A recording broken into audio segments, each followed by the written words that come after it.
Mitra diamonds, Thazhepalam, Tirur.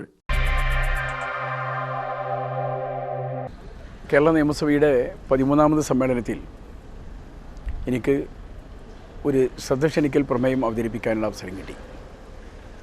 ഇന്നലത്തെ അവസരം party എനിക്കാണ് അനുവദിച്ചു തന്നത്. ഞാനതിൽ കഴിഞ്ഞ വർഷം തുഞ്ചൻപറമ്പിൽ ചേർന്ന തിരൂർ മണ്ഡലത്തിലെ പത്രപ്രവർത്തകരും മുഴുവൻ രാഷ്ട്രീയ പാർട്ടിയുടെ നേതാക്കന്മാരും മുഴുവൻ ജനപ്രതിനിധികളും സമ്മേളിച്ച ഒരു വലിയ സെമിനാറിൽ നമ്മൾ ചർച്ച ചെയ്ത കാര്യങ്ങളിൽ ഒന്നായിരുന്നു തിരൂരിൽ നിന്ന് നിലമ്പൂരിലേക്കുള്ള റെയിൽവേ ലൈനിൻ്റെ കാര്യം. അത് കഴിഞ്ഞ് ഈ വർഷം നമ്മൾ കഴിഞ്ഞ ആഴ്ച തിരൂർ സമുച്ചയത്തിൽ ചേർന്ന സെമിനാറിലും ഈ വിഷയം നമ്മൾ മുന്നിൽ എടുക്കുകയുണ്ടായി. ഈ ആവശ്യം ഞാൻ കേരള നിയമസഭയുടെ ഇന്നലത്തെ സമ്മേളനത്തിൽ എനിക്ക് കിട്ടിയ അവസരം ഞാൻ ഉപയോഗപ്പെടുത്തിക്കൊണ്ട് അവതരിപ്പിച്ചു. അത് ഞാൻ മെട്രോ മാതൃകയിൽ ഒരു ലൈൻ എന്നാണ് ഞാൻ നിയമസഭയിൽ ഉപയോഗിച്ച വാക്ക്. മെട്രോ ലൈൻ എന്ന് ഞാൻ പറയാൻ കാരണം സാധാരണ റെയിൽവേ പാളം പണിയുമ്പോഴുണ്ടാക്കുന്നത് പോലെയുള്ള ജനദ്രോഹ നടപടികൾ അതിൻ്റെ ഭാഗമായി ഉണ്ടാകുന്ന ഇതിൻ്റെ അളവ് ചുരുങ്ങും. ഒന്ന്, ഇപ്പോൾ കേരളയിൽ മുഖ്യമന്ത്രിയുടെ ഒരു ഓമന പദ്ധതിയാണല്ലോ. ആ പദ്ധതി വരുമ്പോൾ മതിൽ കെട്ടി ജനങ്ങളെ വിഭജിക്കപ്പെടുന്ന ഒരു സാഹചര്യം ഉണ്ടാകും. എന്നാൽ മെട്രോ പാത വരുമ്പോൾ അത് തൂണിൽ പണിതു പോവുകയാണ് ഉണ്ടാവുക. കൽക്കത്തയിലും ഡൽഹിയിലുമൊക്കെയുള്ള എറണാകുളത്തുമൊക്കെയുള്ള മെട്രോ പാതകൾ നമ്മൾ കണ്ടിട്ടുണ്ടാകും. അതിന് ഇത്ര സ്ഥലം എക്കോർ ചെയ്യേണ്ടതില്ല.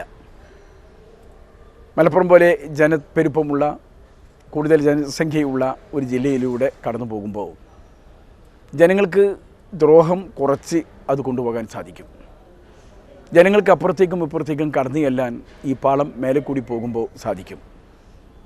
ഈ ആശയങ്ങളെ, ഈ ഗുണങ്ങളെ കൂടിയാണ് ഒരു മെട്രോ പാത എന്ന് ഞാൻ നിർദ്ദേശിക്കാൻ കാരണം. ഇനി ആർക്കെങ്കിലും അത് പാത പണിയുമ്പോൾ മെട്രോ പറ്റില്ല എന്നുണ്ടെങ്കിൽ അതൊക്കെ വേറെ നമുക്ക് ചർച്ച ചെയ്യാവുന്നതാണ്.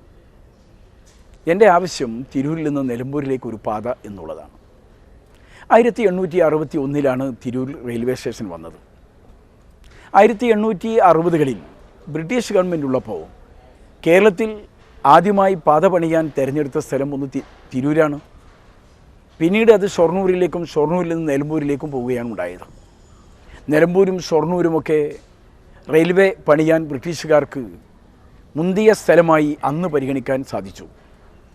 എന്നാൽ ആ 800കളിൽ നിന്ന് 860കളിൽ നിന്ന് ഇത്രയും കാലം കഴിഞ്ഞ് ഈ 2025 നമ്മുടെ മുഖ്യമന്ത്രിക്ക് ഈ തിരൂരിൻ്റെയും നിലമ്പൂരിൻ്റെയും പ്രാധാന്യം തിരിച്ചറിയാൻ കഴിയുന്നില്ല എങ്കിൽ അതെൻ്റെ കുറ്റം കൊണ്ടല്ലല്ലോ. അത് പൊതുജനം ചർച്ച ചെയ്യട്ടെ എന്നാണ് എനിക്ക് പറയാനുള്ളത്. അതുകൊണ്ട് ആ നിലമ്പൂരിനെയും തിരൂരിനെയും കൂട്ടിയോജിപ്പിച്ച് റെയിൽവേ ലൈൻ വന്നാൽ ഉണ്ടാകുന്ന നേട്ടം ചെറുതല്ല. അതാണ് കേരളം ചർച്ച ചെയ്യേണ്ടത്. ഇത് നാളെ കേരളം ഒന്നിച്ച് ചർച്ച ചെയ്യുമെന്ന് എനിക്ക് ഉറപ്പുണ്ട്. ഈ പാത വന്നാൽ ഇതിൻ്റെ കൂടെ തിരൂരിൽ നിന്ന് കേരളപ്പിറവിയോളം പഴക്കമുള്ള ഒരു സർവേ ഉണ്ട് എടപ്പള്ളിയിലേക്ക്.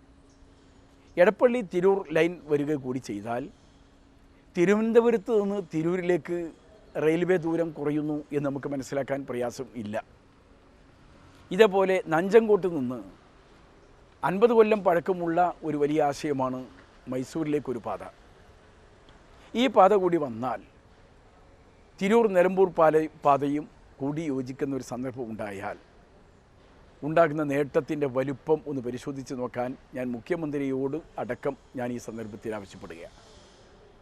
ഇപ്പോൾ തിരുവനന്തപുരത്ത് നിന്ന് മൈസൂരിലേക്ക് റെയിൽവേ വഴി യാത്ര ചെയ്യണമെങ്കിൽ 961 കിലോമീറ്റർ യാത്ര ചെയ്യണം. എന്നാൽ ഈ പാത വരിക കൂടി ചെയ്താൽ അത് നേർപകുതിയായി ദൂരം കുറയുന്നു എന്നുള്ള വസ്തുത നമ്മൾ മനസ്സിലാക്കണം. നമ്മുടെ കാസർഗോഡ് ജില്ലക്കാർക്ക്, കേരളത്തിൻ്റെ വടക്കേ അറ്റത്തുള്ള കാസർഗോഡ് ജില്ലയിൽ നിന്ന് മൈസൂരിലെത്താൻ 503 കിലോമീറ്റർ യാത്ര ചെയ്യണം റെയിൽവേ വഴി. ഇങ്ങനെ ഒരു പാത തുറന്നാൽ അവിടെ യാത്രാ ദൈർഘ്യം 100 കിലോമീറ്ററോളം കുറയും.